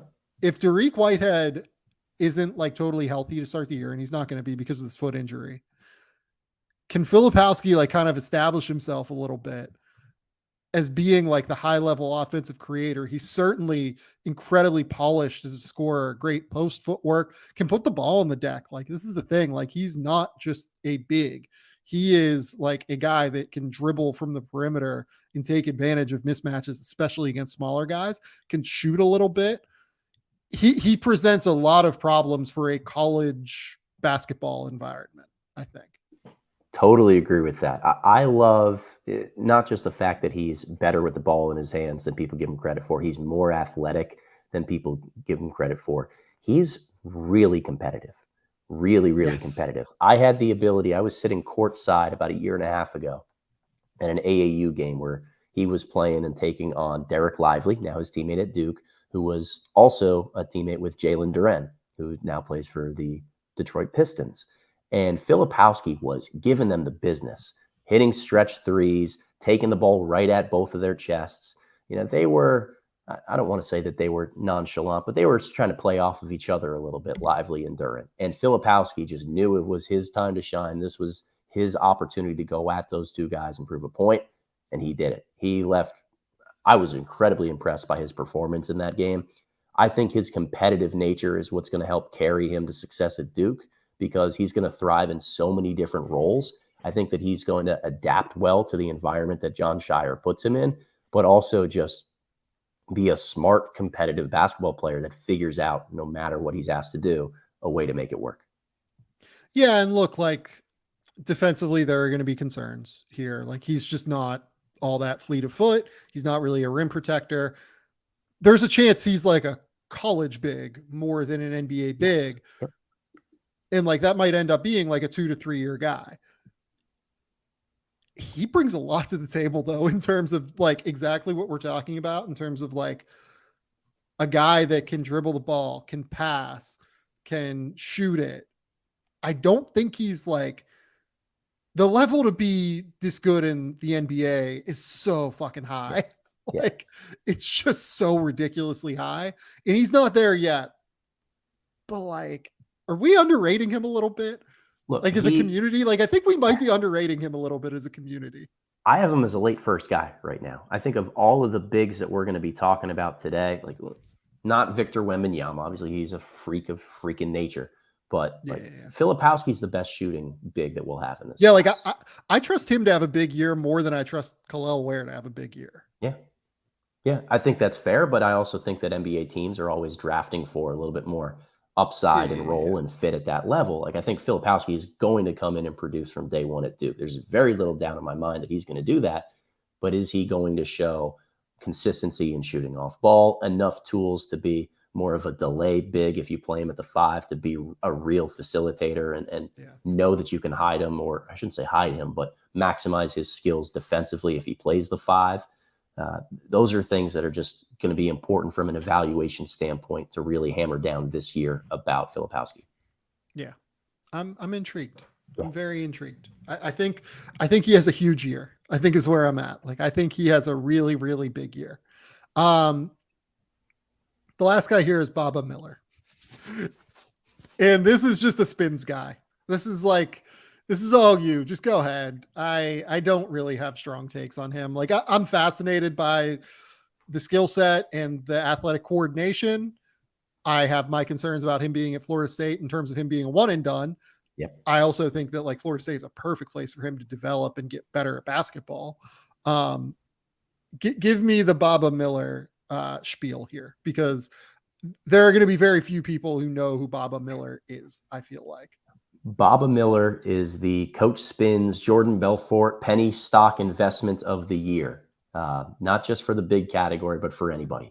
I am a massive, massive fan of Baba Miller. 18 years old, played in a lower level professional league last year, but still professional basketball. Coming in as 18 years old, about 6'11" to Florida State.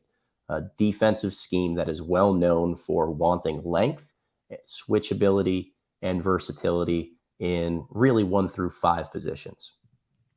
Baba Miller has shown flashes of the ability to be a solid rim protector, but also really good in terms of his switchability onto the perimeter. Just incredibly fluid movement patterns and ability with length at somebody at 6'11". Well, and sorry to interrupt, but from what I gather, guy that was like 6'1", 6'2", something like that, like 4 years ago, right? And grew up as a guard because of it, and then his kind of developed that coordination and hand-eye and everything that goes with being that guy, right? And this is where I know, our old friend Matt Penny would always love guys who played quarterbacks, right? This is my version of that. Somebody who the late growth spurt guy developed guard skills, really learned how to play that way, and then just blossomed all the way up to be 6'10", 6'11", and have those freakish skills. If you watch the highlights of what Baba Miller can do, rebound and run, transition playmaker, decently fluid handle, behind the back, showing a little bit of slowdown and hesitation dribble moves. He can get to the basket and finish, knows how to attack closeouts. We've seen solid shooting form. He hits some movement shots over the last year, both in terms of like pick and pop and even running off screens. Like as a coach, my mouth is watering and thinking of all the different situations that I can put him in offensively that he can make a positive impact. Bring myself back down to earth for a second. He's got a lot to show this year in order to be a one and done prospect, that he can do not just some of these things, but almost all of them on a consistent basis. And Florida State, while it's a perfect schematic fit for him, is somewhat difficult in the fact that Leonard Hamilton always wants to play 10 to 12 guys on a nightly basis. that the opportunities for showing the diversity of skills that Baba Miller brings to the table on the offensive end are going to be somewhat diminished by the fact that his rotation patterns are always going to be a little bit shorter. I'm ready to buy in on a guy like him just because I think NBA teams can and will develop him to be somebody who succeeds at that level, but he's got to meet us halfway and be able to show a propensity to be efficient in some regard and put all of the skills that he brings to the table on full display. When I say this is more a comment on me than on Bob Miller. Sure.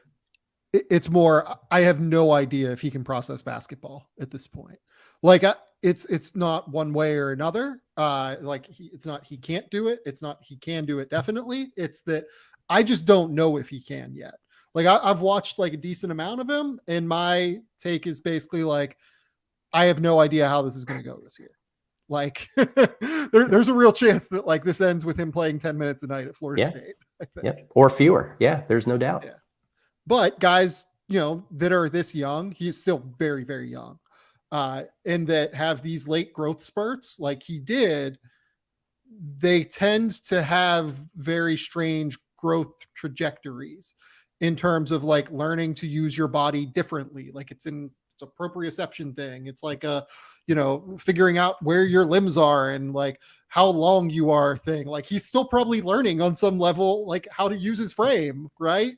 So it's a totally different ball game with him. And I just don't know what to expect, I guess is what I would say. Could end up being like a lottery pick, could end up being at Florida State next year pretty easily, I think. Yep. And there's some middle ground in there, but I think it's closer to an either or in that type of situation. Like he's either knocking on the door of the lottery and probably an intriguing middle of the first round pick, or he's just way too raw, needs to go back to Florida State and has a lot to prove. Yep. Okay. Next group here, and this will be just kind of, I don't know how deep we want to get into these guys. A lot of these guys are just extremely well known at this point, right? Oscar Tshiebwe, the National Player of the Year last year. Deron Holmes, Colin Castleton, Armando Bacot, Drew Timme, Trace Jackson Davis, Coleman Hawkins, Ryan Kalkbrenner, Mohamed Gaye, Kauterichi, KO. He KO at Memphis, who was at UTA last year. Awesome player that I just don't know how to say his name. My apologies, KO. Damian Collins, Pete Nance, Hunter Dickinson, Adama Sanogo, Zach Edey, Trayvon Brazil. Just a big group of dudes here. A big group of high-level college producers, mostly that, but also like high upside guys. I guess we should talk about Oscar because he's the National Player of the Year reigning. Very high motor player, creates a ton of offensive possessions. I just don't. He needs to get way better on defense for me to like really think of him as an NBA player. Yeah, and Sam, I think this is probably the right time for me to interject here a little bit with when we're talking about first round draft picks for big men. It's very, very rare to see somebody who's a multiple year college player end up getting to be a big man drafted in the first round. That the learning curve that goes into becoming a great pick and roll defender at the NBA level is probably about 1.5 to 2 years, if not longer. And you don't want to age yourself out of somebody's prime by, putting all of the time and effort into that development when you get them when they're 21. Now all of a sudden they're 24 years old by the time you're on the backside of that. So NBA teams want to draft younger for big men or are very comfortable punting it down to the road for second round type of flyers. Well, and I'll give you the guys here. So last year, Mark Williams and Walker Kessler were both sophomores that were taken in the first round. Christian Coloco was a junior that was taken in the first round. Probably the best case scenario, right, was Coloco as a junior in terms of like returnees, like multiple years.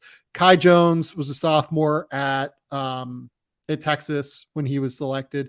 Jeremiah Robinson Earl was a sophomore at Villanova when he was selected in the first round.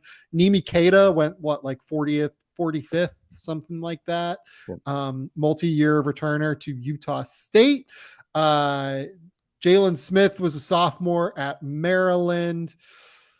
it gets hard. Like Udoka Azubuike went 27th overall. That was bad selection. Daniel Oturu was a sophomore. He went 33rd overall, looks like. Nick Richards was a junior, went 42nd overall, has shown some occasional like backup center flashes at the very least. Then we're going back to 2019. Goga Batadze was like a multi-year Europe guy. Fiondu Kabengele was an older guy that was a sophomore at Florida State. Nick Claxton was a sophomore at Georgia. Bruno Fernando, sophomore at Maryland. Daniel Gafford, sophomore at Arkansas. From 2019 to 2022, so the last 4 drafts, you're basically getting like 2 to 3 top 40 picks that are sophomores or older, and very rarely are they juniors. Right. And I think that goes to Spins' point. It's hard. Once you get up to this age as a big, it becomes hard. I will say there are some guys I'm interested in this year. I think that bigs have stayed in college a little bit longer now because of the NIL opportunities that are available to them. And it's possible this could be a draft that has some real depth in terms of bigs. Like Armando Bacot in previous years would not have stayed at North Carolina, right? Yeah.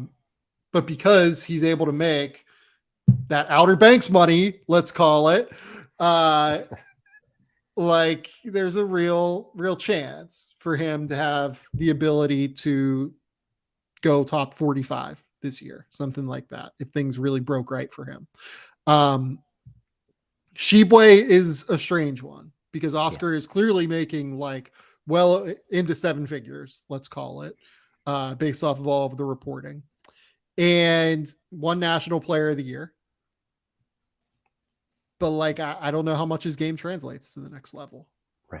Right. Yeah. The defensive concerns are real. And look, any team, whether it's college or pro, that has Oscar Shibwe has to lean into just letting him be a monster on the glass on both ends, particularly on the offensive end. Like you want him within 6 to 8 feet of the basket when a shot goes up.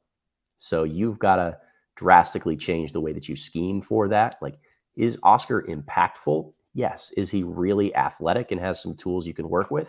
Yes. But there's a lot of stylistic fit stuff that just doesn't mesh with the current NBA game. I just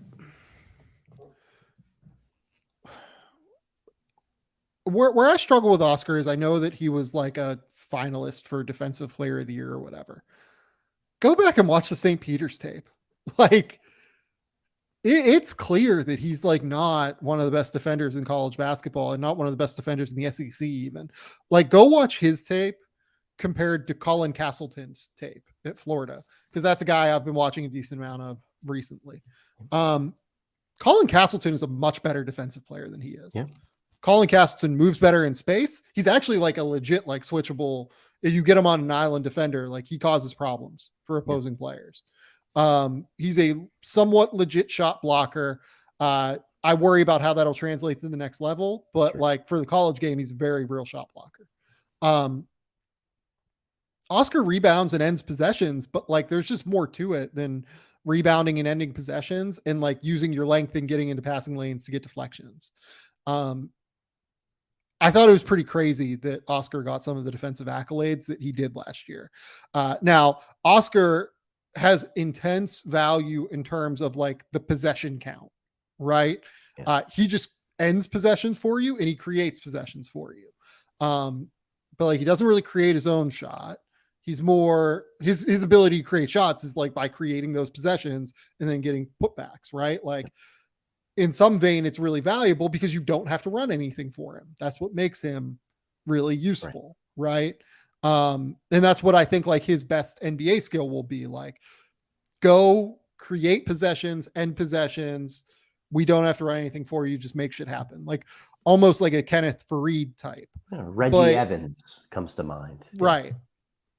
Would those guys play in the NBA today? Right. That's the big question. That's my question. Yeah. I'm not totally sure if they would. Like Kenneth Faried was out of the NBA by the time he was what, like 27, 28? something like that. Yeah. I think. Like I'll look at when he was like actually out of the NBA. He's only 32 right now, and he hasn't been in the NBA for 3 years. So Yeah, 28, and then 29. those last 2 years, by the way, he played like a combined like 50 games. So I don't know, man. The game has just changed so drastically. Oscar is, incredibly valuable. Like I probably wouldn't have voted for him for National Player of the Year, but he's undeniably a first team All-American, and one of the like best players in college basketball, point blank, period. But what is it in the NBA? I don't really know, to be honest. No position that we talk about has a more difficult or more stylistic clash from college to the NBA than big men do. It's just the nature of the beast. And that's, we can talk about Drew Timme here, somebody who is an unbelievable post-up threat and the ideal one-on-one scorer down on the block in college. But when you're 6'8", how many post-up reps are you going to get in the NBA? No, he's like 6'10". He's bigger than that. He's bigger than that. Yeah, and has like a 7'3" wingspan or something. He's weirdly big and weirdly long. Yeah, he's a lot bigger than I thought. Interesting. Yeah. So, but how many post-up reps does anybody really get on the NBA, and how dominant do you have to be in order to get those? So here's my thing on Timme. I actually like Timme a little bit more than I like Oscar as an NBA player. Drew, everyone talks about the post-ups with Drew. Where Drew is actually best is in ball screens. Drew is a monster ball screen big because of his ability to dribble, put the ball on the ground. He can make decisions as a passer. He can play high-low, as he showed last year with Chet. And he can actually like short roll and attack. Like he has real screen diversity in terms of being able to do different things out of ball screens that will make him valuable in the NBA. Now, like he needs to get way better on defense, like to even have a chance. But I think his game is a little bit more translatable to the offensive end than Oscar's is. Totally agree. And not just with the screen diversity you talk about. I love his little floater that he has when he catches off the short roll. Like he's a real scoring threat from 8 to 12 feet. And that's a really difficult position for NBA bigs to account for when you're consistent in that area catching off of a ball screen. I agree with you. Like I think there are ways that his offense can translate. I'm not ready to completely abandon the idea of him becoming a 3-point shooter. I'm not ready to hang my hat on it. But I'm not ready to. Well, he made like 4 threes in the combine game.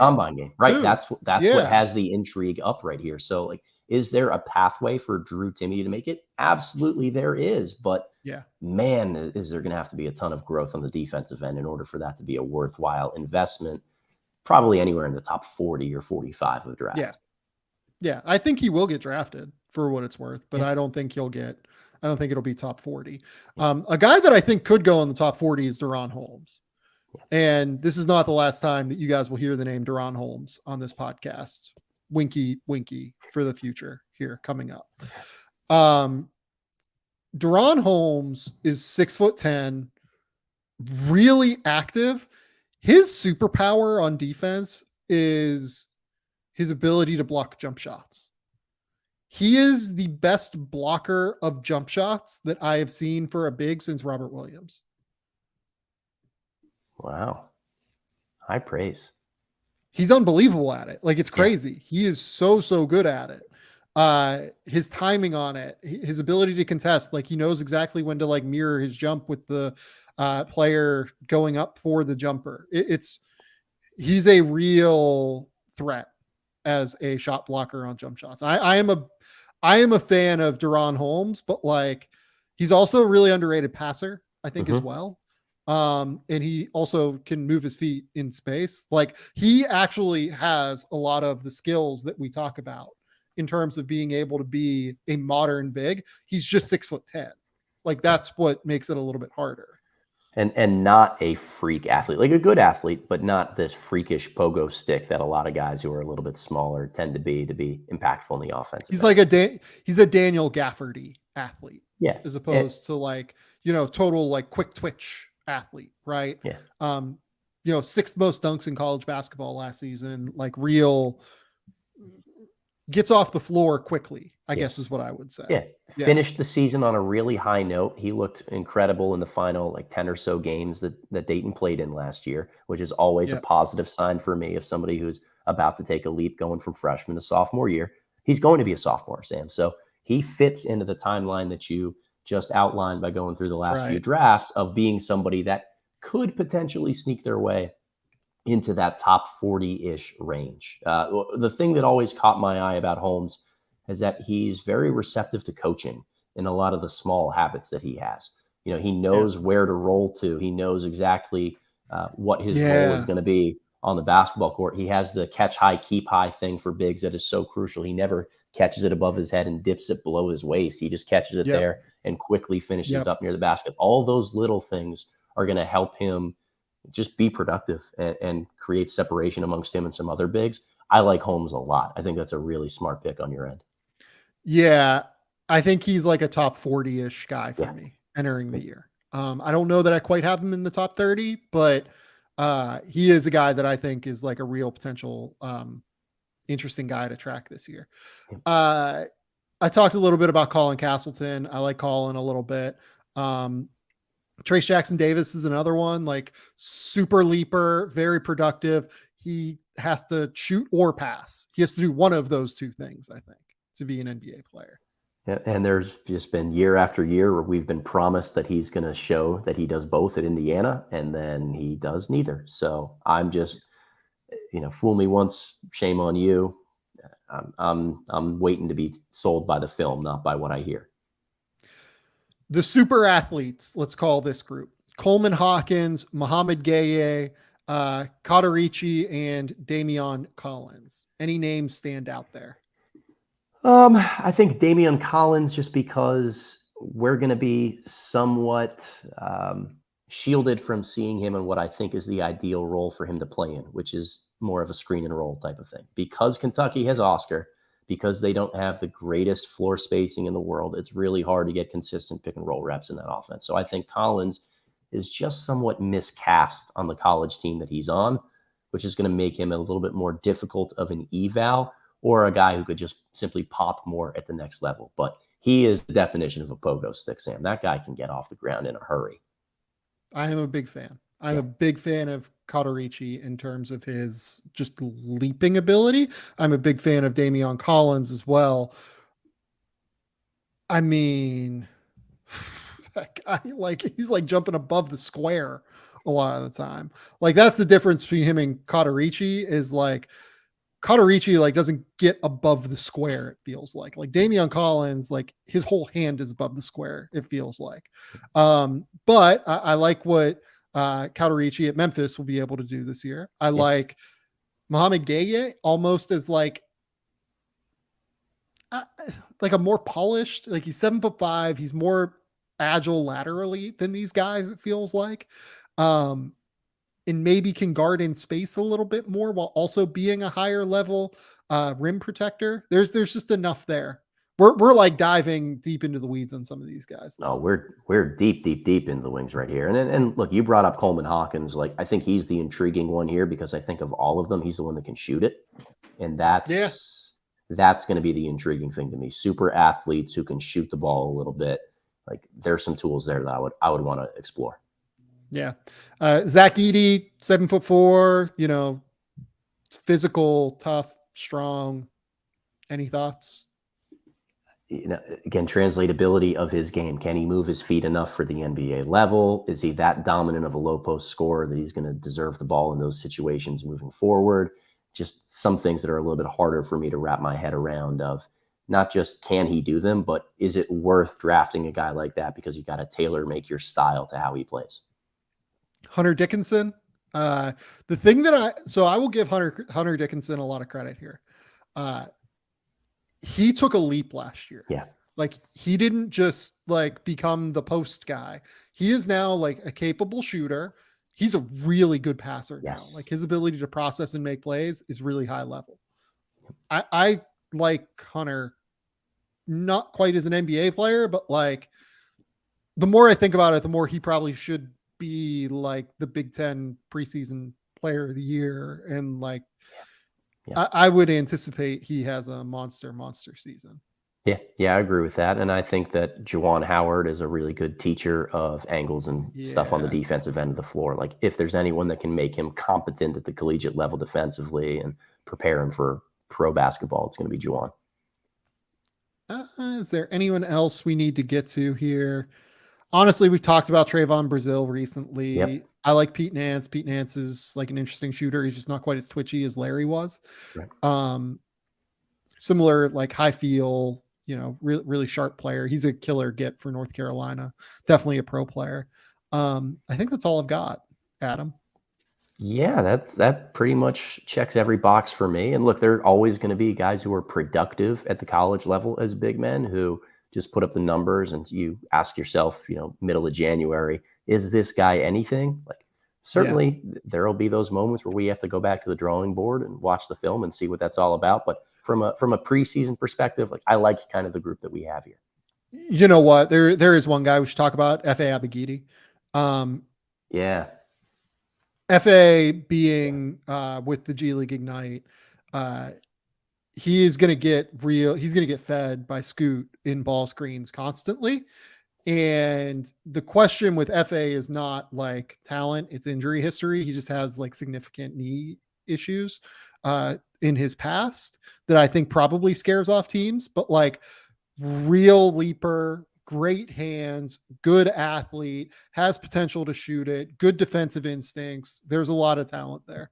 Yep. And we talked about this on our Ignite and Metropolitans kind of preview episode that, we've been talking now for years about Abogidi potentially shooting, that there's touch, there's evidence of this, there's some form, but like, he's never really done it consistently. This is year 3 of him post high school, where, 2 years at Washington State and now here. He has to shoot it, or else you kind of have to abandon that being part of the long-term appeal. Yeah, agree. Spins, have you watched anything interesting in your illness? Well, not much, because I've been pushing through and still working all week. So no films or TV shows really for me here. But I know it's still horror season for you, so fire away some spicy takes on that end. Saw Halloween Ends. It's a disappointment. Oh, no. My take is that if you have what's supposed to be the last movie in the Michael Myers saga, you should use Michael Myers in that movie. That's what I will say about Halloween Ends. I don't want to give too much away. I know that it just came out last week. I know that there are spoilers, but like, I think that, that was the main disappointment with that one. As Bill Simmons eloquently put it on his feed, you have to let Myers cook, which is like the most like Bill Simmons terminology ever. But I agree, you got to let Myers cook. Well, you were so excited to see that too. I'm disappointed for you that it wasn't as all that you cracked up. One of my favorite. Like I said, like the first Halloween is one of my favorite movies ever, and for it to end like this is real train wreck in my opinion. And by the David Gordon Green group that made this movie is also rebooting The Exorcist next year apparently. I have some worries about that as well. Okay. As long as there's no vomiting guacamole, then it might be better than the original, but I'm not holding my breath either. I saw a few other horror movies. Saw Deadstream, which is like this weird Shudder movie that's like, guy live streams himself in a haunted house kind of thing. That was pretty fun. I saw God's Country with Tandy Newton. That was actually just really good. People should watch that. Very well shot. Tandy Newton was absolutely incredible in it. It's a thriller. Like, definitely see that. I think we talked about Smile last week, didn't we? Yeah. And then what else have I seen? I saw a Spanish movie called Piggy that is really interesting as well. And I almost don't want to say anything. I think people should go in like not knowing what it's about. It does a really interesting job of like meshing a few different genres of like grindhousey horror and thriller and like almost like search for like the Truth movie kind of thing. Like there's a lot going on. Really interesting movie. Really interesting movie. Interesting. I'll keep you know what? That may be on my list for this coming week. My college roommate's coming down next weekend. He's a big movie guy. So Piggy, I'll make sure we watch that. I'm trying to think. What would I suggest for you and your college roommate that are big movie guys? I would say Smile. I would watch Smile ahead of that for what it's worth. Smile is fucked up and fun. I'm into that. Yeah. Yeah. So we have the NBA season coming up. We've got rookies that will be debuting. That will be our podcast next week. We will do like a first week, like diving into rookies and diving into like some of the young players around the league, seeing what happens there. Either Wednesday or Thursday, I will have like an opening night thing that I do. I'm just not sure what it'll be, basically. Not sure if it'll be like the first night. I might do 2 nights. Like I'm not real sure yet, but it'll be a like opening night breakdown of the NBA. Whether or not it's the first opening night or like the second opening night where more teams play, we'll see. But yeah, it's officially the NBA season. This podcast is about to kick into gear, folks. Let's go. Yes, let's go. And as much as anything, I want to thank the people for listening. Just the level to which the podcast has grown over the course of the summer when there is like nothing happening is pretty substantial. And now that there's actual basketball happening, I couldn't be more excited. Like right now, the podcast among all basketball podcasts on the internet is ranked 11th. And that's before this episode goes live. So it'll spike even further. So, thank you so much for all of that, obviously. And you can expect a lot of really good stuff. Like I'm probably going to stream a little bit more after games. So I would definitely recommend subscribing to this channel and watching a little bit more. Go to Game Theory podcast with Sam Vicini on YouTube. You will be able to see that and know when I go live more often. But yeah, that's the current plan right now. That's what I've got, Spins. You have anything else? I'm just ready for NBA basketball. It's a staple of the Game Theory podcast here and all the work that you have put in to grow this. Obviously, the fusing of draft talk with current NBA product is so important. So I am trying to do my part to keep up with the NBA as best I can. I know I've been a little bit more draft centric over the last couple of years, and it's exciting for me. I get to work with SB Nation this year and do some national coverage. So that's going to be my way of forcing myself to watch more NBA games so that you and I can have interesting conversations here on the pod. But again, you have done an unbelievable job cultivating an audience and growing the reach of this podcast over the last several years, let alone just this past summer. And I am just honored to be here with you in that. But you are certainly deserving to be in that territory. Yeah, I'm just very thankful that more people are listening and more people have come for the party and come for fun and are willing to jump in and have some fun breaking down basketball with us. So the fact that it's grown as much as it has over the summer is just crazy to me. So now that we have actual basketball, couldn't be more excited to get into it. We just podcasted for 2 hours, Spins. Tell the people where they can find you on the internet. Yeah, follow me on Twitter at @theboxand1_, on YouTube, Adam Spinella, or my Substack page, theboxand1.substack.com. We've got all of our NBA season previews going up right now over the next two plus weeks as we get ready for the college season. We'll have a slew of college season previews and prospect previews going out. I actually just sat down this morning and scheduled out 17 articles to be released between now and November 7th. So I am like pre-written. All I can do is go in there and make some edits if there's some changes that go on.